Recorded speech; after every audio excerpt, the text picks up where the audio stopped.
Yo, Kyler here, back with another video. So in today's video, we're going to be talking about tips and tricks for car photography at night. You see the drippy, I'm fitted up. Hop in my car and the giddy up. So a few of you requested that I make a video like this after seeing some of my photo shoots at night on Instagram. You know, shooting at night is just a whole other vibe. Most of the photos that you see on Instagram of cars is during the day, so not many people shoot at night, and it's something that can really take your Instagram or your photos to the next level, especially when they're done right. I actually stitched together a lot of my photos of one photo shoot at night in a reel, and it ended up blowing up. It has almost like 2 million plays now, and that one, I consider that viral for my account. So I went out to 3 locations, tried to vlog this kind of like tips and tricks video, but for lack of better words, the vlog came out. It was kind of difficult to, vlog and then worry about taking photos at the same time.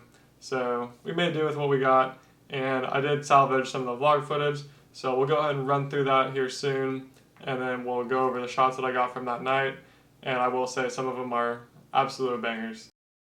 So let's go over some of the gear that I'm using in this video. So for the camera, I have a Sony a7 III body, and that camera body is awesome. I have no complaints other than the screen doesn't flip out so you can vlog, and then it doesn't shoot, 4K goes up to 30 frames per second, but that's besides the point. This is a photography video. So I recently picked up a 24-70 G Master lens. This is a zoom lens, stops down to f2.8, and this is my first G Master lens. This is the version 2, so it's a little bit lighter, has a couple more features, has the aperture ring right here, which I don't really use, but this lens is awesome. Being that it's native Sony glass going onto a Sony body, it just produces the best images that you can get for the money. It ended up being pretty good for night photography, especially the bokeh that it produces or makes is just super high quality. So for car photography, the 24-70 zoom range is like the most ideal zoom lens that you can buy for car photography. So being at like 24 millimeters, that's a little bit wide, still makes for some good wide angle, like dynamic shots. But usually for car photography, you want to be at a minimum of 28 millimeter focal length, usually like 50 millimeters and higher. It doesn't really distort the car as much, and it makes it like an actual image of like what the car looks like. It doesn't distort any parts of the body. And then being able to zoom up to 70 really compresses that background and makes for more dynamic shots. And that's where I come in with my second lens that I use, and that's an 85 millimeter 1.8 by Sony. So this is more budget-friendly lens. I think this is like $500 to $600. I can't remember exactly, but this lens has been awesome. It's one of my favorite focal lengths to shoot at, 85 millimeter, because it makes the car just pop and stand out so much more. The photos look epic. So definitely like using this lens. Stops down to an f-stop of 1.8, so it gets really wide, lets in a lot of light, which is ideal for shooting cars at night, or any night photos for that matter, because it lets in more light so you can lower your ISO and keep the noise relatively low. So one tip before we get into the vlog portion, you definitely want to scout out your locations, make sure that they are really well lit, because that always helps so that you can get the sharpest, cleanest images as possible without using a tripod if necessary. It's so much more fun just to like run around and shoot, but tripod definitely helps out in night photography when necessary so that you can really, tailor your images and make sure that it's everything that you want. And then I also did get a light bar. I don't have much experience with light painting at all. I actually got the light bar in the same day I went out and shot these photos. So I did use it as a little bit of like auxiliary lighting, I guess, to like illuminate parts of the car. So that actually ended up working out really well. We got some really cool shots with it. So I definitely look forward to learning more about this whole light painting process and getting more into that, because you can really make some incredible images. So all the products that I use in this video for nighttime car photography will be linked in the description for your convenience. So sit back, relax, enjoy the video. Now enough of me talking, let's get into the vlog portion that I salvaged, and we'll go through some of the images that I shot, and then we'll recap at the end for some more tips and tricks.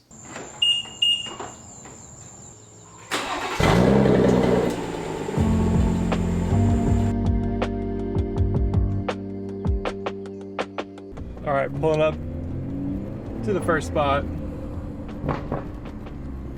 Looks like it's gonna work out in my favor, I think. Oh my goodness, though, this drop. Are we good? We made it. I'll post up right here. Get like a rear 3/4 shot.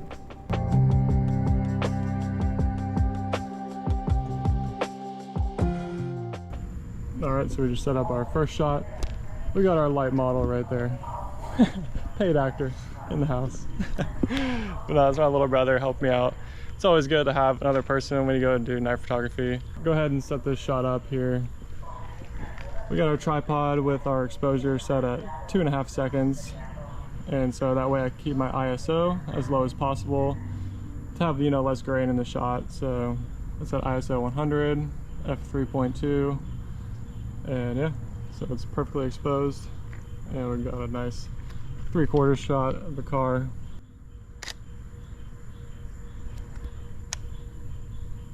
And then also forgot to mention, you want to go ahead and set the self timer to 2 seconds. That way when you hit the button to take the photo, it doesn't shake the camera or anything, and you get the sharpest image possible. So first spot was kind of a flop. So we're pretty limited on angles here with the car. I thought I could get some cooler shots, but I think we got really cool shots still worth coming out here. And it is so humid outside. I thought we could escape the heat, but we're in for it still. It is super humid and I'm sweating bullets already. But let's go ahead and move on to the second spot.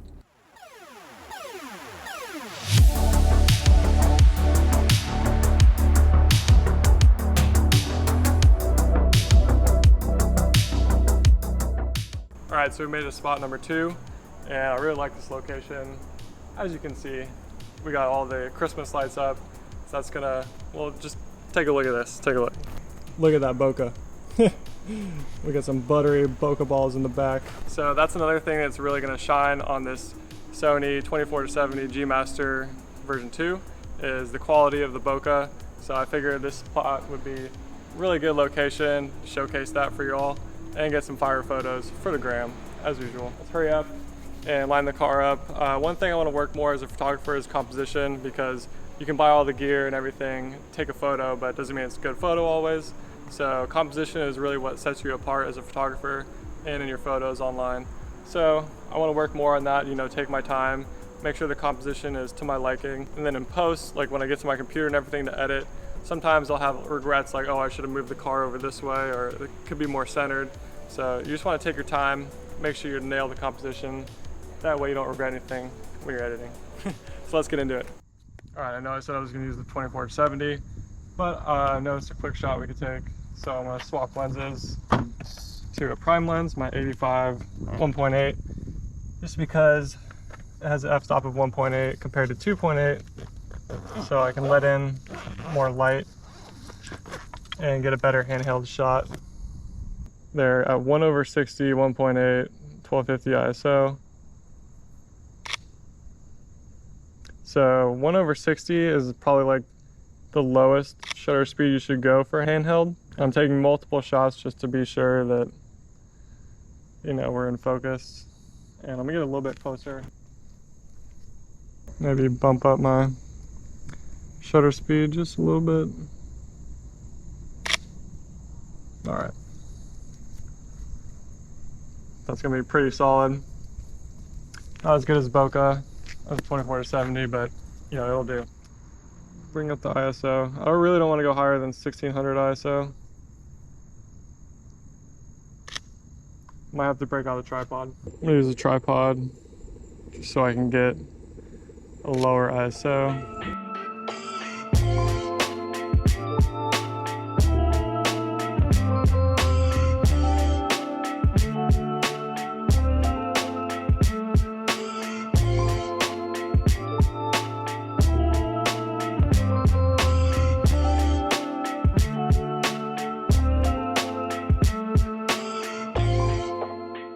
All right, so we're here kind of at this empty lot.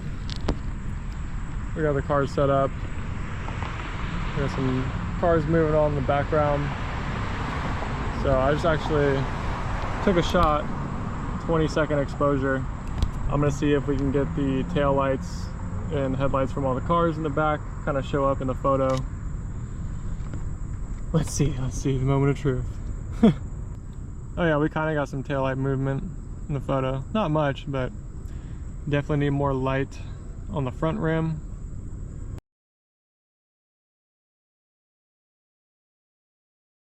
All right, so in this instance, we're just kind of using the light to paint a little bit. We're not actually like going over the car. I'm not doing multiple shots where we're gonna blend them in Photoshop or anything.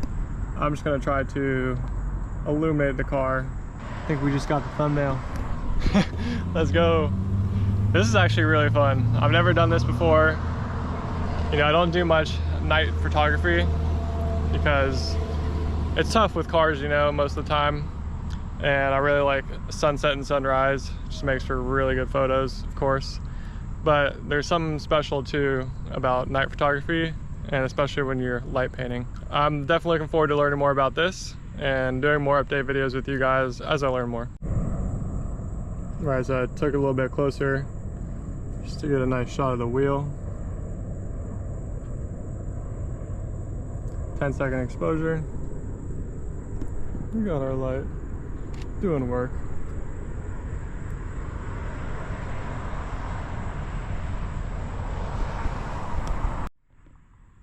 All right, so I reset the light, and I'm gonna take a little front end, some front end action.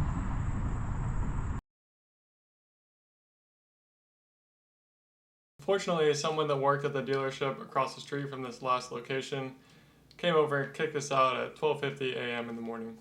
I didn't know that was part of their property. We ended up getting kicked out. You know, it's a pretty good spot for taking photos, so kind of bummed about that it's private property, but you live and you learn.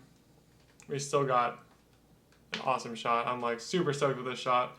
So the shot that you're seeing now, I opened it up in Lightroom and made some edits to it, bumped up the exposure, and then also used a brush tool to kind of paint in the front wheel where it wasn't illuminated enough. And that way you can use like the light and then also light paint in your editing software. So that was super helpful and it really saved the image. So that brings me to my next point. A big part of car photography at night is all on the editing. So it can really save an image, as sometimes when you're shooting cars at night you can be underexposed a little bit. You know, you can go up to like negative 0.7 underexposure.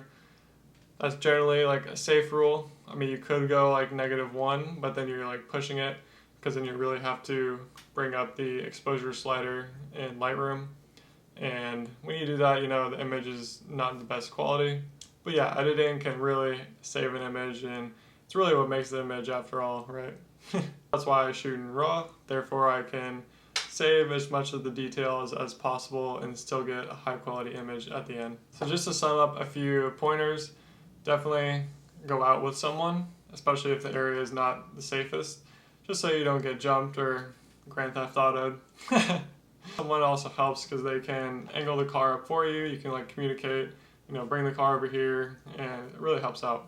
So find well-lit locations, that's a given, just so you don't have to use a tripod, or you can have more light and you really make the photo a good one. Another tip, try not to shoot handheld below a shutter speed of 1/60 or, you know, 1/80. 1/60 is really pushing it. You really have to make yourself a human tripod and make sure you like hold the camera steady so that you don't shake. Then the last and final tip I have for y'all is just get out there and experiment. Just go out and take photos, because you can watch all the videos you want. It's not going to get you anywhere if you don't go out and do it. Of course, you need to know like the basic understandings of photography, how to shoot manual, and how all the triangles work. So the ISO, the shutter speed, and the aperture. Once you get all that down, it's really just a matter of just going out, experimenting, and doing it, taking photos, and learning that way, because I think that's the best way to learn. Alright, so that's going to wrap up this video. I appreciate everyone watching. Do me a favor, of course, smash that like button. Comment down below, let me know if you have any questions, as I'm always down to help. Hit subscribe, as we're going to take this 340i build to the moon. No, we're just going to dial in some more mods. I don't know if y'all saw my last dyno video, but it was a little underwhelming, so be sure to check that out. We're going to make some tweaks and run it back, so stay tuned, hit subscribe, catch y'all on the next one. Peace.